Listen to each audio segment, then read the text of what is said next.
Alright everyone, this is my Tekken 8 report, right? I will talk about, my thoughts on the Tekken Dev feedback portal, the competitive scene of Tekken, and, just my thoughts on this season. Of course, at the end of it, we'll talk about all these three things at the end. But I just want to talk about how we should buff Lars for now, okay? We're gonna try to keep all our opinions at the end. Okay, we'll keep our opinions at the end. But this is gonna be my Tekken 8 report. The reason why I'm making a video instead of, submitting this in the fucking, Tekken Dev feedback portals, because I don't have a Twitter. I don't have a Discord. I don't go on Twitch too, so I don't know who the fuck to talk to. All I'm gonna do is leave this hashtag. If you have the ability to contact the devs or use the Tekken Dev feedback portal, you want to use my work, my thoughts, go for it, man. If it's what's gonna fix Lars, or at least fix the integrity of this game, go for it, right? So first things first, we're gonna talk about the ideology of these buffs, okay? The ideology of these buffs. So the first things that I want to talk about is, when we go back to basics, okay, we must understand the basics or the identity of Tekken in the first place, okay? So the identity of Tekken was to create opportunities with your movement to defeat your opponent, right? With movement options, you can create opportunities to open up your opponent and be the better Tekken player, right? You could see this from the beginning of time with wave dashing, back dashing, using pokes to slowly open them up, and then you beat them, right? This has been the core identity of Tekken, especially with the game that made Tekken go on the global stage, Tekken 7, right? It was all about, using movement, using pokes to open people up, and then you would beat them. The whole point. Anyways, with the idea of Tekken, 8, it seems that they have forgotten the way, and they wanted to make it more so like Soul Calibur, where new players who have no idea how to play these, use the fundamental ideas of movements and pokes to open up your opponent. It completely does not complement the idea of what Tekken is. And I think this is where identities of Tekken characters start to become homogenized. They start to become the same because they all want to just have the same thing. They all want to just ensnare the opponent with mix-ups and beat them. That's not the way how Tekken is. Even from Tekken 7, I think it's really crazy that everyone started to see that every character was starting to become the same at the same pinpoint. Everyone agrees that Tekken 7 Season 3 was when people were like, wait a second. Every character is starting to feel the same. They're all starting to have their weaknesses, be removed, right? So they all have the same, they all have an option when they're put in a certain situation, right? Like Brian. If I am making you crouch and I am doing a -13 move, you now have a while standing 13 punish on me. Same thing for, Kazuya. Kazuya had no good knockdown like Oki tool besides Steel Pedal, but they said, hey, let's give him a faster one like down back 4. Make it like, every other character who has a good low that can, make people say, hey, get the fuck up off the we can all see that. This is where the homogeneity came, and it carried over to Tekken 8. So, we're going to talk about the identity of Lars and how we're going to fix the identity to make him not be as homogenized as most characters. So we're going to start from the beginning of time when Lars was created, okay? Tekken 6 Lars, his idea was that he was supposed to be the shonen character for new players to pick up the game and play, okay? And he would teach you, he would kind of have baby moves that teach you how to do everything, right? So the reason why Lars was chosen to be the protagonist was because this was like what, that new, is it the 3rd generation consoles of fucking PlayStation and Xbox? I don't know if it is like the 3rd gen, but like the 3rd console in their fucking life cycle, whatever, for all these big manufacturers. They're like, hey, we should capitalize on a new family console. and we should make, you know, everyone who has never played Tekken play Tekken, right? In an easier way, introduce them into the idea of Tekken, which is movement, and, you know, using opportunities to open them up, right? So Lars had every tool, right? He had a good counter hit tools, good movement tools, and good pokes to open people up. His only weakness was that he didn't really have good lows, which kind of didn't help his neutral as much. But his weak neutral was complemented when he went to stance, which was like his better neutral. But he had to kind of make your way to go into it, right? So you can see that Lars had movement options with the dynamic entry. Oh, I could go in, and I can also back off while standing 2 down. So I can close distance, and I can create distance. And not only that, but I have good counter hit tools. If you do something when I'm going into you, you know, I'm closing my distance, I can scare you a little bit, you know. I also have good pokes, which everyone had good pokes in Tekken 6, right? Like the majority of everyone had really good pokes in Tekken 6, and good movement, right? And Lars, not only did he have everything, he also had good punishment, which was supposed to teach new players how to play the game. Like, oh wow, if he did this move, I have something that can, you know, punish him for it. So that was the idea of Lars. He was kind of like an all-rounder, right? He was kind of like an all-rounder with a somewhat weak neutral. That's really it. Tag 2, same idea. Has everything, and kind of like the main character for new players to pick up the game and just play.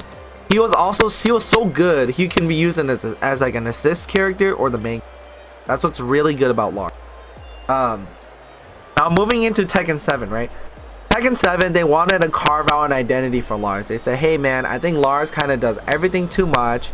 And not only does he do everything too well, but the story is going to shift way more into the Mishi, right? Like, we're going to go into Jin storyline more, and Kazuya's and Heihachi's. So we got to give Lars a different identity.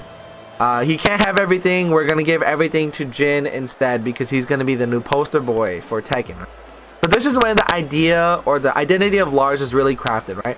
And the reason why I think the identity of Lars is crafted in Tekken 7 was because Tekken 7 was just such a big game. It was on the global stage, and this is when a lot of players started to play Tekken, right? This is when people got good in Tekken. New players actually got good in Tekken and was willing to learn the idea of Tekken, which is using movement to create opportunities, right? Like I've said before. So where did Lars pivot from here, right? So instead of having a good counter hit game, they decided to remove the counter hit game from Lars. He no longer has a good down forward 2 or keep out tools in neutral, right? If he's going to have a keep out tool, it's going to go back into his stances, which is what he is supposed to do, right? So he uses his movement option, dynamic entry, silent entry, to create better neutral opportunities for him, which complements his weakness, which is weak neutrals, right? If he has weak neutrals, let's go to stance, so he has better opportunities here. So they just made Lars into a movement character with good punishing. So you have to have really strong fundamentals with Lars to use him at a high competitive level. But at the same time, he still appealed to a lot of new players, right? Oh yeah, I can still use my distance tools, and then I can, you know, if I'm able to use my movement tools, I can, you know, use my better options when I'm in these stances. And not only that, but I have good punishment, and it will teach me how to play Tekken, right? So this is kind of where his idea became, right? But then Tekken 7 Season 3, you know, they started making everyone the same, and Lars still kept his core identity, right? Although everyone got buffs, Lars still kept his core identity. He still didn't have good neutral tools, weak counter hit game, but really good movement and punishment. Now we go to Tekken 8. Everyone is pretty much the same, right? But Lars still has some of that identity. He still has really weak counter hit tools, but the thing that's really bad is that he just has too much options in his his stances. It's not really about creating distance anymore too when it came down to Lars. It's all about closing distance, but that is the core of Tekken 8. It's just to ensnare the opponent and beat them to a pulp, right? The thing about Lars is that he still does resemble some things where, okay, yeah, I can still have block punishment opportunities and close distance now. But that's what is wrong, right? That's what's wrong about Tekken 8 Lars. Okay, so we're gonna read the patch notes. Balanced direction.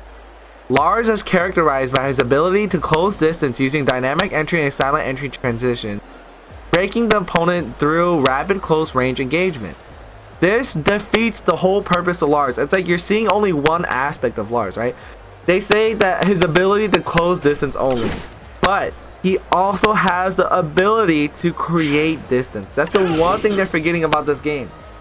And when he creates distance, it allows him to work on what his identity is, which is also punishing. You know, he has, while standing 13 punishment, I-14 neutral punishment. That's his whole point. He's supposed to make you whiff, supposed to make you do something crazy so he can punish you.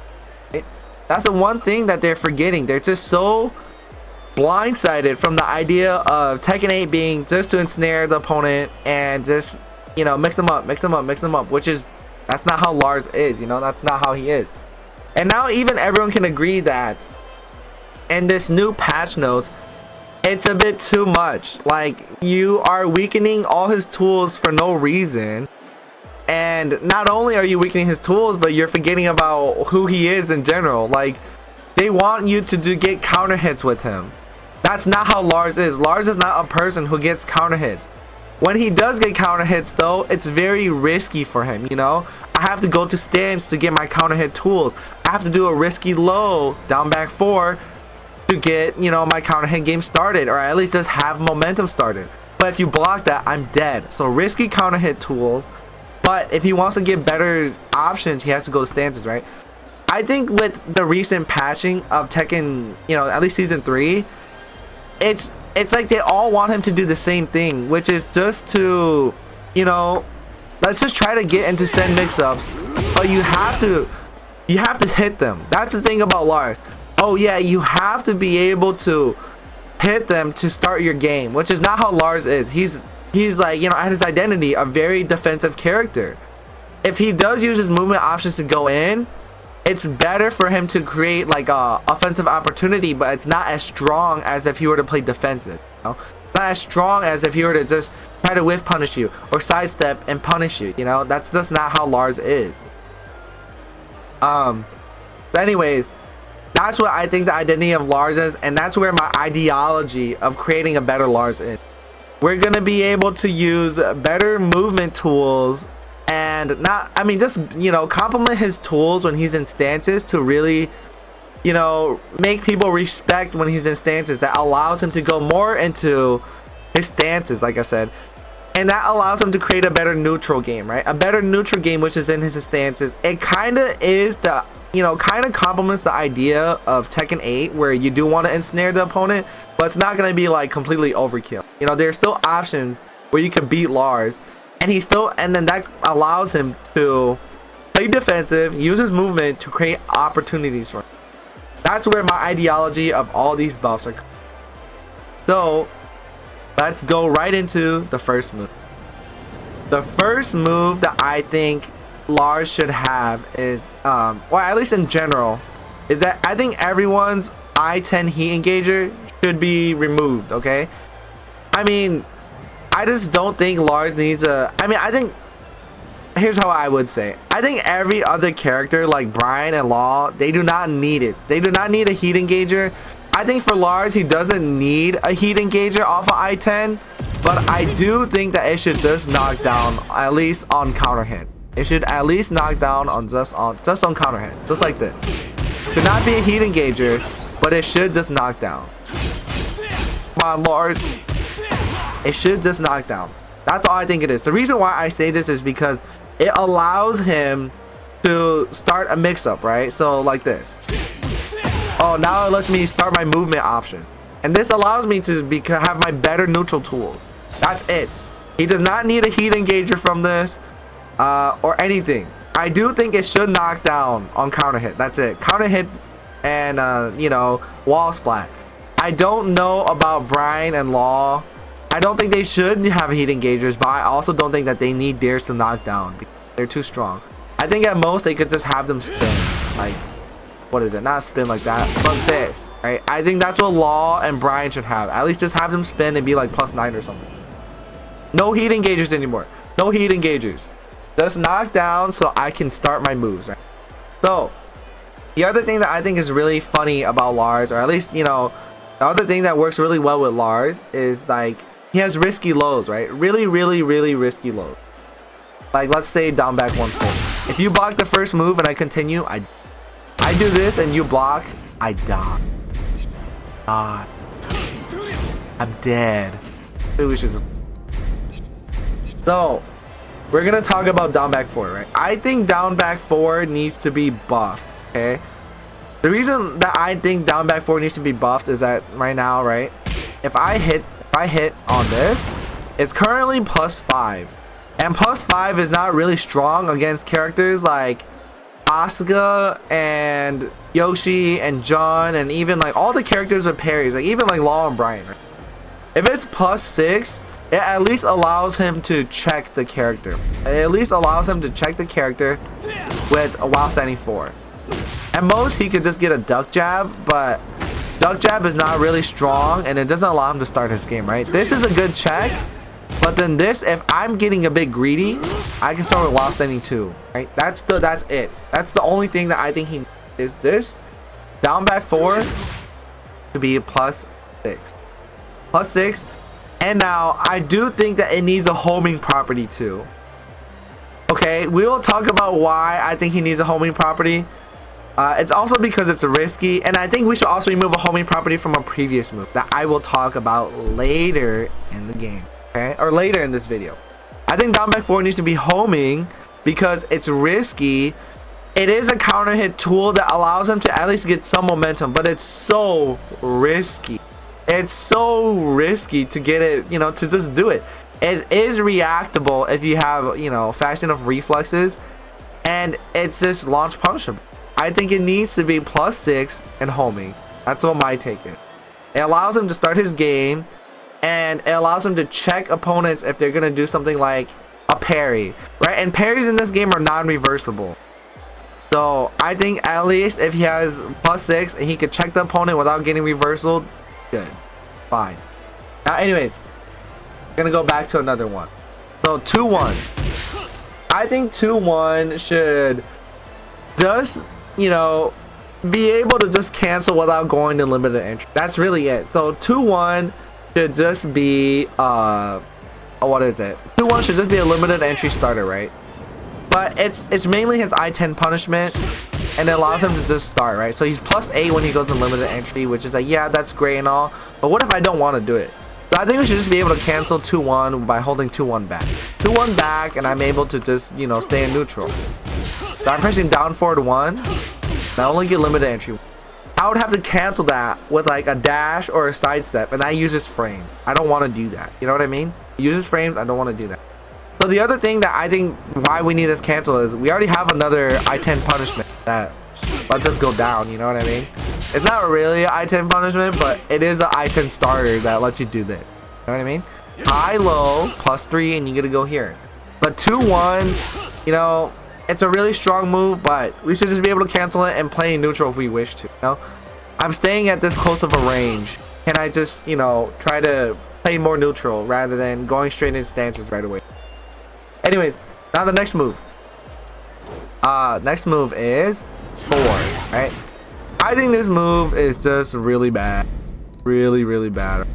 We do standing block, sidestep left, right? It does catch sidestep left somewhat, and that's what like the purpose of this tool is. But you know what I mean? If we have a new tool that now complements like sidestep left, it's kind of bad, right? Like even his weak side, it does nothing, right? And if a sidewalk left beats this move, so sidewalk right beats this. I think this move should track right, kind of like this move, right? So the reason why I think it should just track right is, again, it's Lars' weak side, gives him some kind of neutral tool, and this move allows them to like actually does something. It like knocks down, right? You see this knockdown. Actually, let's just block him. See this knockdown. You can start a dynamic entry mix-up. What? It's crazy, right? You can start a dynamic entry mix-up. You could move in and do something, right? If you get a bit greedy, you can even do while running 1. But you see that? He ducked that, right? So it allows you to play with the movement options with the Lars. And I think it's really fun to do this if it were to just track right, knock down, right? So, but if they sidestep left, okay, then they beat Lars. They should just be able to track really good at right, that they can't sidewalk or sidestep right? So then this allows us, Lars players, to use this more, right? Allows us to use this more back too, right? So it complements his sidestep weak game. Kind of ensnare the opponent a little bit, like in Tekken 8's, you know, Identity, where they can't really sidestep Lars, right? And this just allows them to just, you know, get some dynamic entry mix-up games. Oh, it's really, I think this would be great. Anyways, now the next move. So I think his armor move is a bit weak. So at most, his armor move only allows for down back 4, but I think this, instead of doing it like this, should be able to give this kind of knockdown. Down back 4 should give you like plus 20 or plus 30, so you can do this. So 1+2, it's an armor move. You have to get a good read. It's minus 12. The startup is kind of slow. It's like 26 frames. I think there's just no reason for you to do this and down back 4, then you lose all your options, right? If you do down back 4 on the floor, like if they're grounded, you are like minus 4 or minus 6, and you lose your turn. So if you do this and are allowed to do forward 2, you get, you know, better option tools, right? So you could get forward 2, but the window is just so tight. It's so tight. That's it. Just increase the frames on this so we can get forward 2 to go straight into silent entry mix. It's a hard read to do, and it allows him to start his, you know, stance mix-up games, right? Better neutral. Now, the next move that I think that he should, this is an idea that I've had since Tekken 7, right? Forward 1-2, forward 1-2, 1-2, right? So there's like 2 moves into this. I mean, it's a string that you finish. I think this move was introduced in Tekken Tag 2, but has never really seen any use, really, okay? So if the last hit were to hit, it's not a counter hit tool too, right? If you get counter hit in any one of them, nothing jails. Besides like the first 3, right? You don't even get this last knockdown.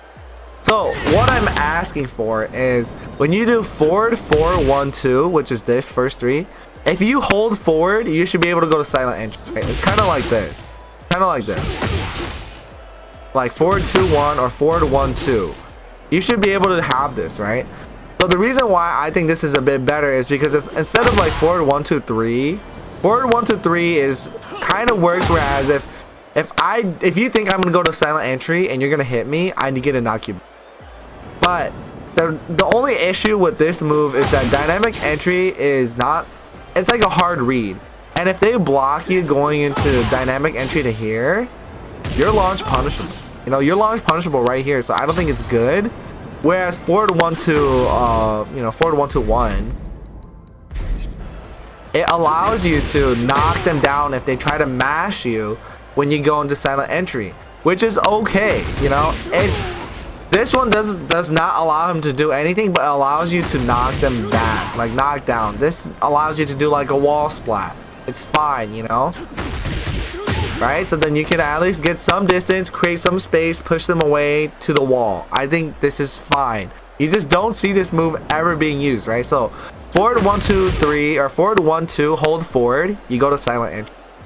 And then they just have to be scared of you finishing this string if you don't hold forward.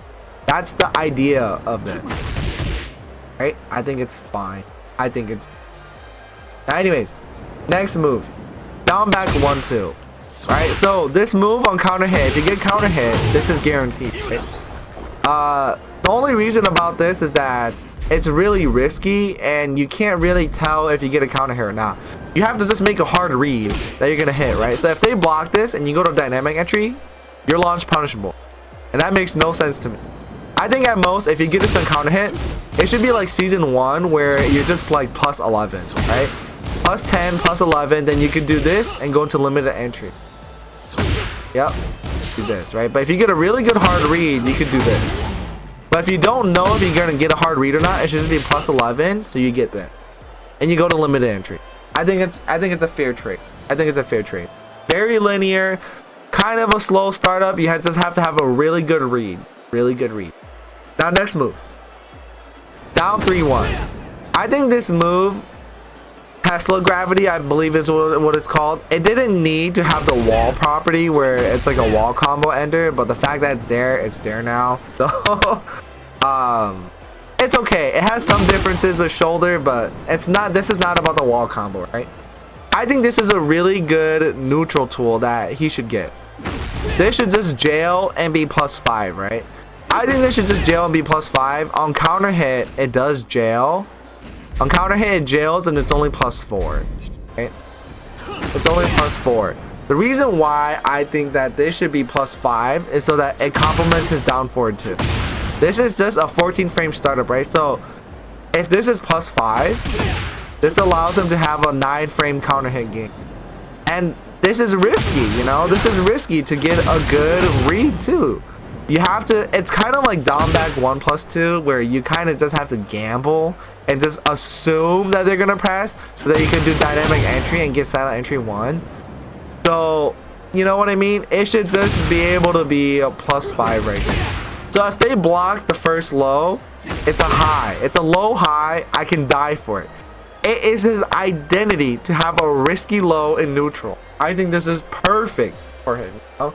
So we're gonna go more into down forward 2 eventually throughout the video as well, and we'll talk about how we should change down forward 2 to complement his like very bad neutral. Anyways, so we're gonna go on to one of his new moves that just got I guess you could say buffed in season 3, but I still don't think it's good. Down 2, right? I don't think down 2 needs to have this property because it was already very hard to use in general. I just think this move needs to be +2, right? The reason why I think it needs to be +2 is because it allows Lars to use his sidestep options to try to like whiff punish. It allows him to do this and just, you know, play mind games with the opponent. This move is just 18 frames and it's too slow. +2 will just at least give him some leeway to like duck around, and I don't think it needs chip damage, but you know, it's alright. So being +2 with down 2 also allows him to start this kind of mind game, right? Where am I gonna be able to you know, start my while standing mix-up, you know, which is where his better neutral tool is. That's really it. +2, remove this counter hit property. I think this counter hit property should just be removed. It should just be like this, where it just knocks him down like that. They should revert it back to this. Straight down, and you're like +5, right? But this should be +2, and on block, right? On hit, it's just normally like +8, or however it was normal. But being +2 on block allows him to just sidestep and whiff punish. Right? If he sees you extend or do something crazy, or if he wants to, he could just start his mind game. That's really it. I think it's perfect for him. Perfect. Now the new move. I think down forward 2, right? I think down forward 2 should knock back like it did back in season 1 and be -9. -9, not -11. -9. So that at least if I know, you know, if I get a counter hit and I didn't know, like it's like a guessing game, right? Like kind of like this. I can go to limited entry, but if I hit you and it knocks you back, I can get a shoulder, right? Because I was too scared to do silent entry 1. That's it. But they should still be able to do this kind of heat engager. I just don't know how they would do that, you know? I just don't know how they would do it. Maybe make him +13 and standing up close, you know? Like, this is only +5 and he's far away because I didn't commit. It gives me no opportunity to do anything. So you might be like, oh, this is a perfect distance for Den or dynamic entry, but dynamic entry is it's like a 23 frame move. So once you see me do here, go here, you could just mash. I lose, right? So it doesn't really help him. So again, this should knock down or at least be like +13 and up close. Why +13? Because then you could do this. You could do this, or you could push them back with the shoulder. That's it. It's not a lot of damage. At most, it was like 43 damage back in season 1 day. And I think it's fine, right? So if he does this and I do forward 2-1, I could also do this, right? I could also, the thing about forward 2-1 is that it was a good I-10 or 12 frame punish that allows you to go to dynamic entry. So if down forward 2 gives me plus 12 or plus 13, I can knock them down and start this kind of thing, right? Start this kind of mix up. The thing about every other character that, you know, has something, Lars just doesn't have like a guaranteed move that leads into some kind of option. Like some characters can hit, you know, like Azucena has like a move now that I don't know what the command is, that's like plus 13 and she gets a free heat throw grab. I think if Lars does this, right, down forward 2, 14, he can do this and try to get a heat engager or try to start his mix-up game. So I think it's fair. It's not a heat engager, but it allows him to go into heat mix-ups or, you know, the possibility of just stance mid. I think this is what he needs. Now the next move that we need to buff. I think it's back 1+2. Back 1+2 is just a move that is not used in this game at all. It wasn't even used in Tekken 7. You just had to have a really good read. So this is like a 21 frame mid or 23 frame mid. It's a wall splats and that's pretty much it, and it's safe. But it's just so slow that no one really uses it when back 1 is like 15 frame. And it's fine. It's like +4. And if they counter hit and wall splats, it's a way better option than this one. I think that this move should just knock down, okay? Knock down on normal hits. That's it. Knock down on normal hit, counter hit, just knock down. It's kind of like this. I think because it's like such a spinning move, it should knock down like this, right? And allow you to start a 4-4-2 mix. So it's just so slow. No one uses this. Give it some kind of buff so that people could use it, right? So it should just knock down like this, and you should just get a 4-4-2 mix up. Don't just. That's my change for back. Now the next move is back 2-1. Right? I know that this move just got tracking, but the reason that this move is really bad, back 2-1, not back 2. This has just been the reoccurring problem since he came out, pretty much, right? Since he came out in like Tekken, you know, Tekken 7 was when this move, because they buffed the last hit, right, to be a counter hit launcher. But anyways, when this is on normal hit, you can hit confirm, right? Every option you do afterwards is just beaten, right? It's just beaten. You can't even check with a down forward 1. You can't check with a back 1. You just have no option. I just think it should be, it's fine at +4, but just have them be like very up close, right? If I see it hits and I want to push them back, I would do back 2-3, right? And then I could do this. I could start my, you know, dynamic entry, silent entry mix-ups. But if I want them to stay close, they should just leave them at +4 right next to me, so at least I could check them with like a down forward 1 or something, you know? Like I really can't even connect with like a down forward 3. I think back 3 hits, but you know, look at this. It's like, it's not good. They sidestep this, I lose. They sidestep that, I lose, you know? So this is coming out at 13 frames. They can sidestep that and block, right? So all my options after back 2-1 is easily beat. But if you leave them up close and I'm at +4, I think it's okay. It allows me to at least try to check for this. I could check with jabs. I could check with back 1. I could check with down 4, you know, like check with a bunch of stuff, right? Just keep them up close. That's really it. Next move, right? Forward, 4-3. Forward, 4-3. It's a bit of a mouthful. So this move is -3 on hit, okay? -3 on hit. It does this, right? You can also do 4-4-2, but this is mainly like a really risky hell sweep starter. No one uses this move, by the way. All people only use this in combo tools because this move is too linear and it's very telegraphed with the forward, the forward movement. The only thing that I think that they need to buff with this is that this needs to be it needs to have this like wall stun property like they did back in Tekken 7, where if they hit the wall, then you're like plus 13, right? Because this is just useless, right? Oh, block off. It's just useless. This is -3. It just doesn't do anything. It's just, I don't know when you would ever use it. You know, when you use it in combos, it does less damage to everything else too. So there just needs to be some utility for this move. It's being, you know, it's just so linear. It's risky and launch punishable. It just has to do something, and I think it would be okay to use at the wall right here, right? Be like plus 13, hit them at the wall, be like plus 18 or whatever the frame data is, and just be able to let Lars, like, you know, do some crazy stuff like this, right? So if it's like plus 13 and I feel like they might do something crazy, it allows me to do something hefty like this. Oh man, I did this, I could just go straight down to down 2, you know, just have this move be used more. Wall stun and be like plus 13 by ID. Now the next move, right? I think forward 3+4.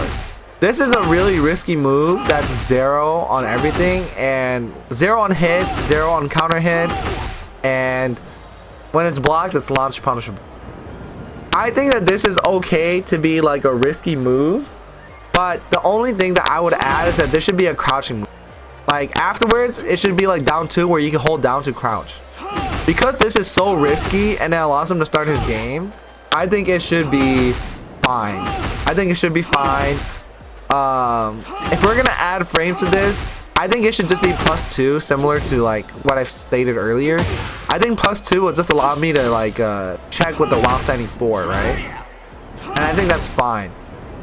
And then if possible, on counter hit, have it be like the toe catch or the toe grab, like when Kazuya does let's have Kazuya. Where's Kazuya? Get ready for the So if Kazuya does down back 4, you see how like I pick up my feet and he's like plus, I don't know, like +8 or some shit. Defense, record. Alright, so we do this. Oh,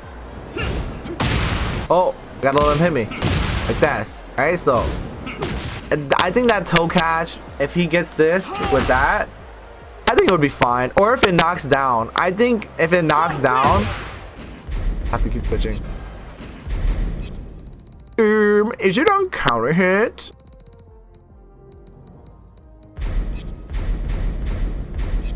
Right, so if I'm running forward 1-2 and you're hitting me, it should just be down like that. And then they should just allow me to crouch down too, so that I could just start some mix-up games. These are just some ideas. But if I were to propose one thing, I would say just let us crouch. Let us do this and crouch. That is the main thing. But if you want, add +2 to this. Counter hit, it knocks down, kind of like down 1+2, or with Kazuya's toe catch. I think with Kazuya's toe catch, it might look a bit silly. But if it knocks down like that, I think it looks cool. Alright. Now, we're gonna go straight into kind of his like stance mix-up game. So, even crouching is a stance, right? So, I think full crouch down forward 2, it's just a bit of a clunky move, in my opinion. I would say the only buff this needs is because I'm already crouching, I should just be given the crouching property. There's just so many times where you are trying to start your crouching game, but people keep jabbing you or doing some like electrics or something to try to say, don't do that, when it's like your turn, you know? When I'm plus and you jab me when I'm trying to just check you, I lose my turn. I think if this is just has the crouching property to it, the crouching status to it, it will just allow me to use this, or at least allow Lars players to use it somewhat more when they're trying to check people, you know? A lot of the times you just get beaten by some kind of fast high like a jab when it's your turn and you're plus and you're just trying to do something, you know? It sucks, like, right? Like if you go here, you do full crouch 1+2, you lose 2 jabs, you know? And we just do this and have the crouching status when they try to jab you and you get a counter hit. I think that would be worth it. It's too hard to use this move, you know? Now, the next move out in stance is this. So, forward, 1+2, right? So if I'm really deep in my movement and I'm crouching in your face, I think at most, this should just be like the toe catch that we just showed earlier. The reason being is because it's just so slow, man. It's just so slow. And this being a toe catch counter hit, this allows me to, yeah, actually say, hey, you gotta respect me if I'm gonna go into my stances like this, right? That's really it. Because if it's only +3 like all the other options, I lose if they like duck jab because they refuse to respect me, or if they just do heat burst, it doesn't allow me to do anything. Oh, it's fucked up, right? Now, the next thing, right? The next thing that I want to say is that this move is not even being used anymore. I'm trying to read my notes and do this. The up forward 3+4. This is a useless move. The only time you use this is if you're trolling, right? If you're trolling. But I think what this is this is a movement tool. It allows you to dodge, like I don't know, at least dodge some kind of incoming thing. I mean, you know, if they have like a throwing item, yeah, you could dodge it and you could do some kind of mix up. But yeah, you know, now like I said earlier, Lars is a movement character. This is now a movement tool to close distance, right? The movement tool. I think the only thing that this needs to do for buffs is that, you know, 3+4, 4 should be like +5. It's a mid, but on block it's -4. But this is just like the avalanche flip animation is just so telegraphed. It's very like, you know, you could just see it. You could just react to this. This should just be +5, and this should just be unblockable. That's really all I'm asking. This should be unblockable or unbreakable, and this should just be +5, right? So the reason why this should be +5 is because it forces them to either duck from this unbreakable throw, or if they block it, I'm +5 and now I'm in your face. I'm able to close the distance and now I'm +5. I'm able to start my mind game. I'm able to start some neutral tool to try to open you up. Despite not having anything, risk something, you know, like, I think it would be great. It's just a move that you just don't use anymore, you know? Alright, now, next move. While standing 2-1, right? I think while standing 2-1 is an okay move to try to check people, but no one really uses it at the same time, right? It just knocks down, and you get no guarantees, right? You're like +2, +4. At most, you just get a down 3. And the thing about this move that's really bad is that you're not crouching afterwards, right? That's the one thing that I noticed about this is like, if they fall down, oh, I didn't even know that. If they fall down, I can't follow up with like a while standing 2 or anything. And I think it's perfectly fine. The only thing that I think that this move should do now on counter hit, instead of knocking down and just being really weak with no follow-ups, it should just be like this. It should just be like the down 2, the new counter hit. This is just like a good check. This is just a good check. It complements while standing 2-3. If you try to duck this, or if you try to mash out of it, I could just, you know, get this kind of knockdown. Then, oh, I can start my forward 2 mix up. That's really what I think he would probably do. No one really mashes whenever you do this move anyways, right? So if they do mash, you should be able to get your mix-up started, right? You should be able to get your mix-up started.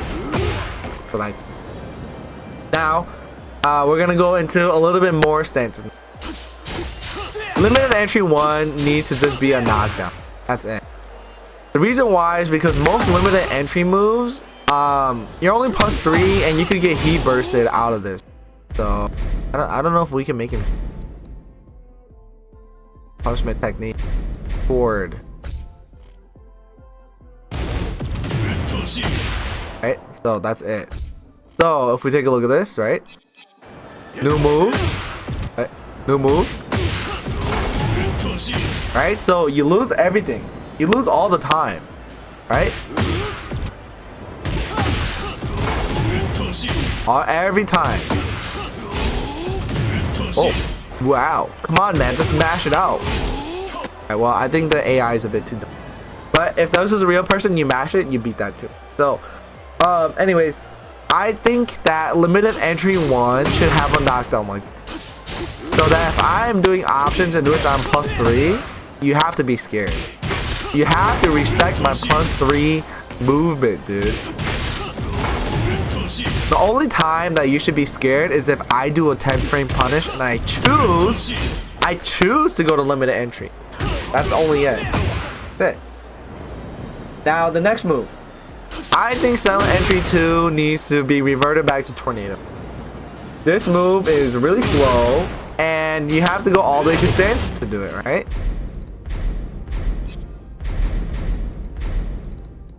Let's try to do, is it sidewalk away? Right, see, like, right? So I just don't have anything, right? And the thing about this, like, you might be like, why? I mean, just don't do sidewalk left. Like, dude, they literally buffed this. The armor move, they literally just buffed the armor move, so it's pretty much homing. Like, why, dude?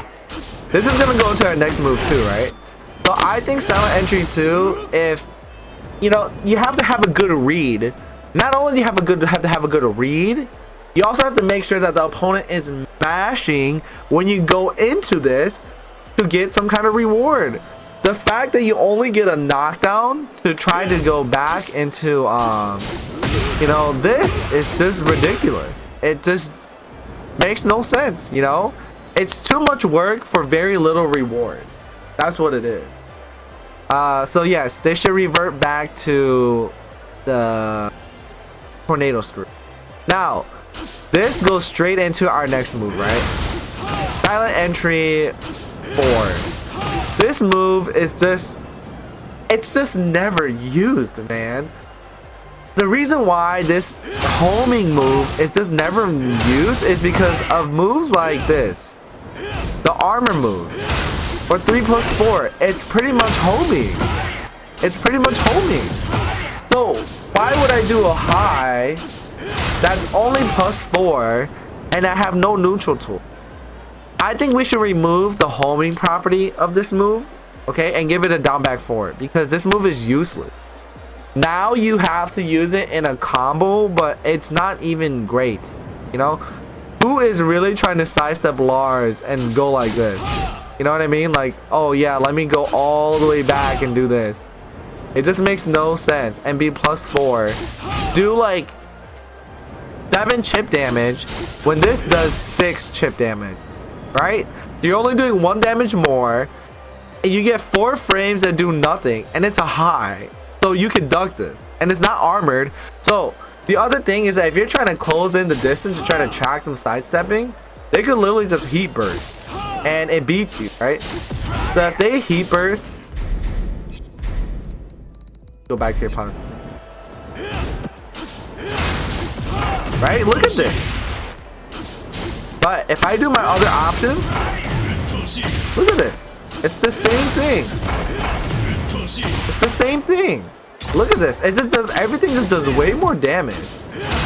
Like, why would I ever do silent entry 4? It's less damage, dude. Especially 3+4. Look at this. It's the better option. It's just, there's no need for you to have this like move silent entry 4. The only thing that I don't know if, like, the only thing that we can buff it is if it becomes like an unblockable. I know that means it's very similar to a lot of other characters, but Lars really just, you know, I have to go all the way to stance to try to do something, you know? If this becomes an unblockable, kind of like Heihachi's move out of stance, I think it should just be like +10. +10 at most. Right? So why would it be +10? So you could do this. You could do this. That's it. You know, it just makes no sense for this move to really exist at this current time. Even in Tekken 7, it was like a backlash armor move homing combo starter. It was pretty much like this. You would get a tornado if this move were to land. But in this game, it's kind of just, There's no reason to use it. And I don't know how else you would patch this to make it usable other than for it to be an unblockable, because all my other options are homing right now. Okay, all my other options are homing, but you could beat them, right? All my other options are beatable, right? So I just don't know how else you could do. There's just no other way. Anyways, I think that's it for my Tekken 8 reports. Yeah. Now the other thing that I want to talk about is the Tekken dev feedback. If I were to sum this up, I would say it's digital slavery. Okay, it sounds a bit severe and harsh, but I think it is digital slavery. All right. Why do I say it is digital slavery? Is because we are doing the devs work for free, and they get to choose whether or not, oh yeah, let's approve this or let's deny it. Like, I understand that this game has, you know, too much characters that you just don't know how to do, right? And it kind of comes down to, like, back to, you know, competitive, you know, what is it, Tekken character integrity too, right? So going back to Tekken 7 Season 3, not only was, like, you know, characters removing weaknesses, this created like a homogeneity between all the characters. You know, what I'm trying to say is all the characters are starting to be all the same. And I think it's really crazy that Tekken 8 doubled down on this. And now they're asking the players to fix their work for free and do all the research explaining why they should fix it this way. It's literally like free work for these fucking devs to not do anything, but at the end of the day just implement it or not. That's why it's like fucking slavery. All right. It's fucked up, man. So you know, as players, we just really give a fuck about this game, you know what I mean? We just really give a fuck. But I think this is pretty much like the last, you know, nail in the coffin. Dude, it was so funny. I was watching like Joka play season 2, and he's like, yeah bro, this is like, I'm so excited for the patch notes. Like, this is before the patch notes drop. I'm so excited for the patch notes, man. Like, my whole life has been leading up to this. And then, you know, once the patch notes drop, he's like, okay, well, I guess I'm retiring. I'm just gonna go get like my masters instead. Like, dude, you know how much he cared, and he just was let down? That was like so much people. Victim of ritual too. It's like, what the fuck is going on, guys? Anyways, fucking going back to feedback portal. I'm sorry for going on for, but the Tekken dev feedback portal, I don't have like, I don't know how they would really, you know, I just don't know how they're handling it on their side. It really just kind of shows that they're out of touch. All right, they're out of touch. You had 1 year to gather all this research. These are less characters than Tekken 7, by the way, and even in Tekken 7 with like 56 characters, even the weak characters, they were listened to and they got some buffs. You know, some buffs were given and they listened to the community. I don't know what happened in Tekken 8, but none of this shit came through. Like, I don't know if you guys also know this, but as someone who's played Tekken competitively, they would nerf and, you know, buff characters based on tournament performance, which just does not add up to this season's, you know, at least that idea of how to nerf and buff characters, of watching it based on tournament performance. You know, it's really fucked up, guys. Like, I just don't know. It's like such a slap in the face. Anyways, back to Tekken dev feedback portal. You know, there's gonna be, it's just, to me, they're reading all these applications and then they're really saying it's up to the players to save the game. They've kind of thrown in the towel. We're done with this game. We don't know what to do. We've made everyone the same. We just don't know how to fix this game anymore. And I guess they're like, they just don't know how to please everyone. And the thing is, you can't please anyone when it comes to this shit. All right, this is what I'm gonna say to you, devs. You can't please everyone. You have to let some shit go, dude. You have to remove some moves, is what I think. I think if you were to remove a move from every character, it's okay. It's okay. You can't remove it from just one character. Remove it from all the characters. Remove one move, 2 moves from each character. Maybe we'll make some progress there, you know? Sometimes you have to simplify things. If we're going back to basics, we have to start from the bottom. Build that bitch up, dude. This is what we have to do. We can't please everyone. It's okay. You know what I mean? We're already too deep in this shit. We have to do something. It has to be a severe change. There's just no other way to do it. We can't do little fucking changes. We have to just cut that bitch off and start from anew. That's what my take on this.